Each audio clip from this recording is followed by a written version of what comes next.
Hello అందరికి welcome back to Dolly dumplings. ఇవాల్టి recipe వచ్చేసి వంకాయ బజ్జీని సింపుల్గా తక్కువ టైంలో ఎలా చేసుకోవాలో ప్రాసెస్ ఏందో చూసేద్దాము. టేస్ట్ అయితే మాత్రం చాలా బాగుంటుందండి.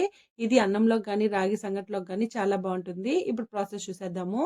దీనికోసం ముందుగా నేను ఇక్కడ 1/2 కేజీ వంకాయలు, అలాగే ఒక చిన్న సైజు ఆనియన్, ఒక మీడియం సైజు టమాటో, 7-8 కారం గల పచ్చిమిర్చిని తీసుకోవాలి. ఇప్పుడు ఒక బౌల్లోకి వాటర్ని యాడ్ చేసుకొని ఇందులో ఒక టేబుల్ స్పూన్ సాల్ట్ వేసుకొని వంకాయల్ని చిన్న చిన్న ముక్కలుగా కట్ చేసి వేసుకోవాలి. అలాగే రిమైనింగ్ వెజిటేబుల్స్ని కూడా కట్ చేసుకోవాలండి. వంకాయల్ని కట్ చేసి సాల్ట్ వాటర్లో వేసుకోవడం వల్ల వంకాయలకి చేదు రాదు.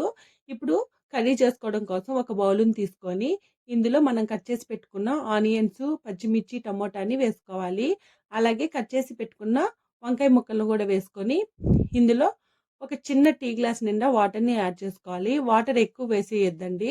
అలాగే ఒక టేబుల్ స్పూన్ సాల్ట్, అర టేబుల్ స్పూన్ పసుపు, మీ టేస్ట్కి తగ్గట్టు చిటికెడు చింతపండుని వేసుకోవాలి. ఇప్పుడు ఇవన్నీ కలిసేలాగా బాగా మిక్స్ చేసుకోవాలి. చూడండి, నేను ఇక్కడ వీడియో క్లిప్లో చూపించే విధంగా ఈ వంకాయ ముక్కల్ని బాగా మిక్స్ చేసుకొని ఇప్పుడు స్టవ్ ఆన్ చేసుకొని మంటని మీడియం ఫ్లేమ్లో పెట్టి మూత పెట్టుకొని ఒక 5 నిమిషాలు ఉడికించుకోవాలండి.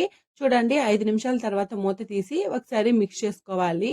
చూడండి, ఇక్కడ ఆల్మోస్ట్ వంకాయ అనేది ఉడికిపోయింది. మళ్ళీ మూత పెట్టుకొని మరో 2 నిమిషాల పాటు ఉడికించుకోవాలి.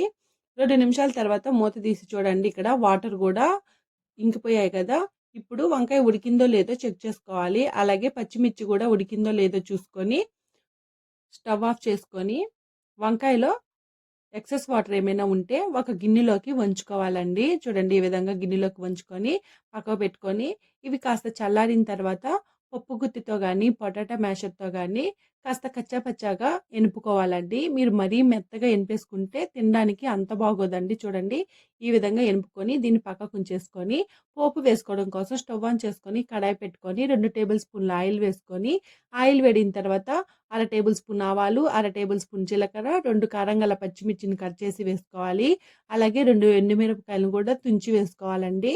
ఇందులోనే ఒక రెమ్మ కరివేపాకు, ఒక చిన్న సైజు ఆనియన్ని చిన్న చిన్న ముక్కలుగా కట్ చేసి వేసుకొని కాస్త ఫ్రై అయిన తర్వాత మనం ముందుగా ఎనిపి పెట్టుకున్న బజ్జీని కూడా వేసుకోవాలి. అలాగే మనం ముందుగా గిన్నెలోకి వంచి పెట్టుకున్న వాటర్ను కూడా యాడ్ చేసుకొని ఒకసారి బాగా మిక్స్ చేసుకొని మంటని మీడియం ఫ్లేమ్లో ఉంచి ఒక 2 నిమిషాల పాటు ఈ వంకాయ బజ్జీని ఉడికించుకోవాలండి. అలాగే సాల్ట్ సరిపోయిందో లేదో చెక్ చేసుకొని సాల్ట్ని అడ్జస్ట్ చేసుకోవాలి. ఇందులోనే మంచి వాసన కోసం అలాగే టేస్ట్ కోసం ఒక 1/2 టేబుల్ స్పూన్ వరకు ఇంగువ పొడిని యాడ్ చేసుకొని ఒకసారి బాగా మిక్స్ చేసుకోవాలి. అంతేనండి, స్టవ్ ఆఫ్ చేసుకొని సర్వింగ్ బౌల్లోకి తీసుకోవడమే. ఇది వేడివేడి అన్నంలో కానీ రాగి సంగట్లో కానీ చాలా బాగుంటుందండి. ఇది ఆమ్లెట్ కాంబినేషన్లో కానీ ఎండు చేప ఫ్రై కాంబినేషన్లో కానీ తిన్నట్లయితేనో టేస్ట్ అదిరిపోతుంది. మరిన్ని వీడియోస్ కోసం ఛానల్ని సబ్స్క్రైబ్ చేసుకోండి.